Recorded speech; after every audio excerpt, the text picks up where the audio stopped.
Hello, good afternoon. Actually, good noon, কাৰণ এটা বাজি যোৱা নাই. And welcome back to my another vlog. একো ইনফৰ্মেটিভ নাই, জাষ্ট এটা আনহেল্ডি লাইফষ্টাইল কেনেকৈ মই মেইনটেইন কৰি আছোঁ আৰু হেল্ডিৰ ফালে নিবলৈ ট্ৰাই কৰি আছোঁ তাকে দেখাইছোঁ। আনহেল্ডি বুলি এইবাবে কৈছোঁ, ৰাতি 4টাত শুই ৰাতিপুৱা 11:30টাত উঠিছোঁ। 11:30 দুপৰীয়াই হ'ব হ'ল, গতিকে বুজি পাইছে আৰু।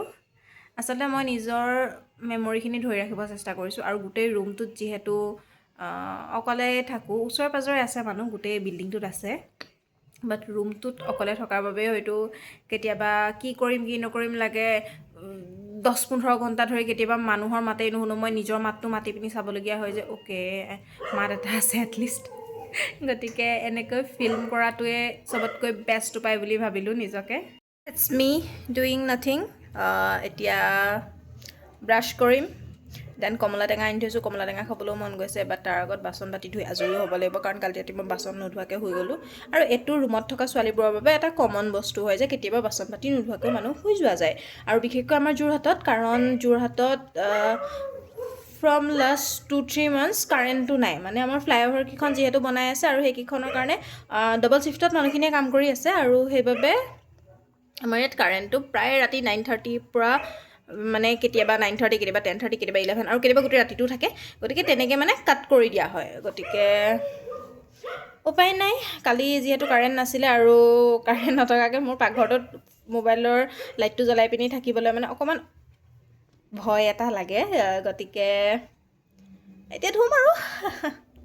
মই যে সিদিনা ধুইছিলোঁ চুৱেটাৰটো, সেইটো আজিলৈকে শুকোৱা নাই। আৰু আমাৰ যোৰহাটত ইমানেই বতৰ বেয়া, যোৱা 3-4 দিন ধৰি গোটেই আন্ধাৰ হৈ আছে, মানে ৰুমৰ ভিতৰত লাইট জ্বলাই থাকিবলগীয়া হৈছে, গোটেই আন্ধাৰ। বৰষুণ বুলি ক'ব নোৱাৰি, কিন্তু বতৰটো ইমানেই বেয়া, মানে কাপোৰে শুকোৱা নাই। গতিকে 3 দিন ধৰি মোৰ চুৱেটাৰ শুকোৱা নাই। কালি মই অকল শ্বল লৈ অফিচ যাবলগীয়া হৈছে। আৰু এটা চুৱেটাৰ আছিলে বাৰু, মানে অফিচলৈ নিব পৰা। চব চুৱেটাৰটো অফিচলৈ পিন্ধি যাব নোৱাৰি ন। এতিয়া এইটো যিটো পিন্ধি আছোঁ, এনেকুৱা 2-3টা থাকিও লাভ নাই, কাৰণ এইকেইটা অফিচ আউটফিটত নপৰে। গতিকে আৰু অফিচৰ কাৰণে আৰু এটা আছিলে, বাট মই কালি ইমান লৰালৰিত আছিলোঁ মন্দিৰ যাবৰ বাবে, যাৰ কাৰণে মই পাহৰি থাকিলোঁ। আৰু হয়তো সেইবাবে নেকি অকণমান ঠাণ্ডা সোমাইছে, কিবা টাইপ লাগিছে মানে। এতিয়া এই সোপা ধুম, পাৰিম।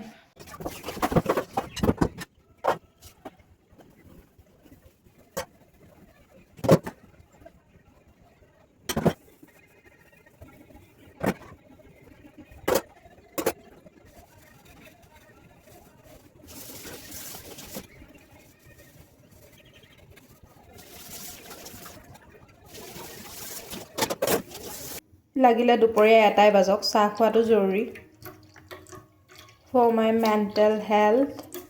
ফিজিকেল হেল্থক মই ধ্যান নিদিয়া বহুত বছৰেই হ'ল।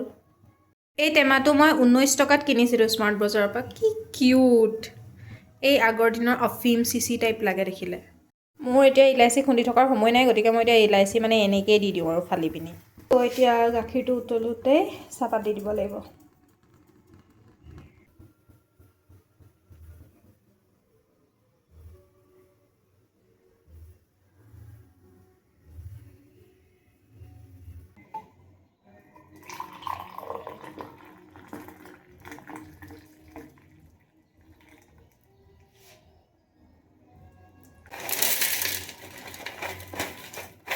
একাপ মোৰ চাহ হয়, বাট দেখিবলৈ একদম কফিৰ লেখীয়া লাগিছে ন, পূৰা পিয়'ৰ এস্থেটিক। মই এনেকৈয়ে চাহ খাওঁ। ভাত মই কেতিয়াবা তলত বহি খাওঁ, কেতিয়াবা বিচনাৰ ওপৰতহে খাওঁ, বাট চাহ মোৰ এনেকৈয়ে খোৱা হয় সদায়। গ্ৰহণ লাগিবলৈ আৰু 1 ঘণ্টা আছে, এণ্ড মই এতিয়া খিচিৰি বনাই আছোঁ নিজলৈ, কাৰণ ইয়াতকৈ বেছি সোনকালে আৰু মই একো বনাব নোৱাৰিম। আৰু 13 মিনিটৰ পিছত গ্ৰহণ লাগিব, এণ্ড ডেটছ মাই প্লেট। 13 মিনিটত যেনে তেনে ফিনিছ দিব লাগিব।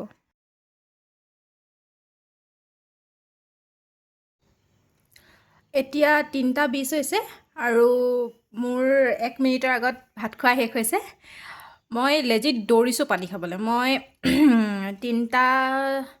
3টা 7 মানত খোৱা ষ্টাৰ্ট কৰিছিলোঁ এণ্ড দেন মই ভ্লগ চাই চাই খাওঁ মানে হা তো ভ্লগ বা এনেকৈ ভিডিঅ'জ তো মই ভ্লগ চাই খাই আছিলোঁ দেন মই ঘপককৈ চাইছোঁ 3টা 18 হৈছে মই মাত্ৰ দুগৰা আছিলে মই লেজিত পেটত ভৰাইছোঁ মানে চুবোৱাও নাই মই গিলি দিছোঁ গিলি পিনে মই চিধা দৌৰিছোঁ মই পানী খাইছোঁ চ' কাটাৰডাল চাইছোঁ কাটাৰডাল মানে 3টা 19ত আছে আৰু 3টা 19ৰ পৰা 3টা 20 যাবলৈ মাত্ৰ 2 নে 3 ছেকেণ্ড আছে and I was like thank god মই বাচি গ'লোঁ তো এইটো এক্সপিৰিয়েঞ্চ মোৰ নতুন নহয় এনেকুৱা মাল্টিটাস্কিং মই কৰি থাকিব পাৰোঁ কাৰণ আগতেও মই এনেকুৱা মাল্টিটাস্কিং কৰিছোঁ প্ৰায়ে আগতে এনেকুৱা হয় যে মই গ্ৰহণৰ আগতহে মানে মোৰ ভোকটো লাগেগৈ আৰু মই ইমানেই স্পীডত খাওঁ মই মানুহে কয় ন 32 বাৰ চুবাব লাগে 32 বাৰ বাদ দিয়ক মই 2 বাৰ চুবাবলৈও কেতিয়াবা টাইম নাপাওঁ জাষ্ট কামোৰ এটা মাৰিছোঁ মই পেটত ভৰাইছোঁ এণ্ড আজিতো লেজিট মই লাষ্টৰকেইটা কামোৰাও নাই ভাগ্য ভাল যে মই খিচিৰি বনাইছিলোঁ মোৰ আৰু এটা বস্তু দেখুৱাবলগীয়া আছে এই বস্তুটো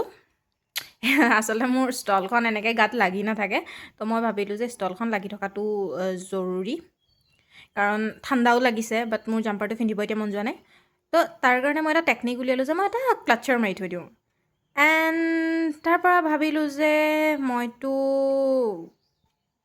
মানুহক দেখুৱাই নাই ন ইমান ধুনীয়া ক্লাটচাৰ এটা তো that's the clutcher I know beautiful এইটো মোৰ ফ্ৰেণ্ড উপাসনাৰ পেজ হয় ইনষ্টাগ্ৰামত আছে বেলি সূতা বুলি so' you can check it out এটা এইটো একচুৱেলি আছিলে বুকমাৰ্ক কিন্তু মই বুকমাৰ্ক হিচাপে থোৱা নাই কাৰণ মোৰ মানে তেনেকৈ এতিয়ালৈকে কালেকশ্যনবোৰ সজোৱাই নাই বা মই তেনেকৈ ইমান পঢ়াই নাই যে মই বুকমাৰ্ক হিচাপে ৰাখিম গতিকে মই এই বস্তুটো ইউজ কৰিছোঁ এজ আ ডেকৰ পিচ আৰু মোৰ এই ষ্টেণ্ডডালত মই এনেকৈ থৈ দিছোঁ দিছ মাই লুক অদ্ভুত মোকেই কয়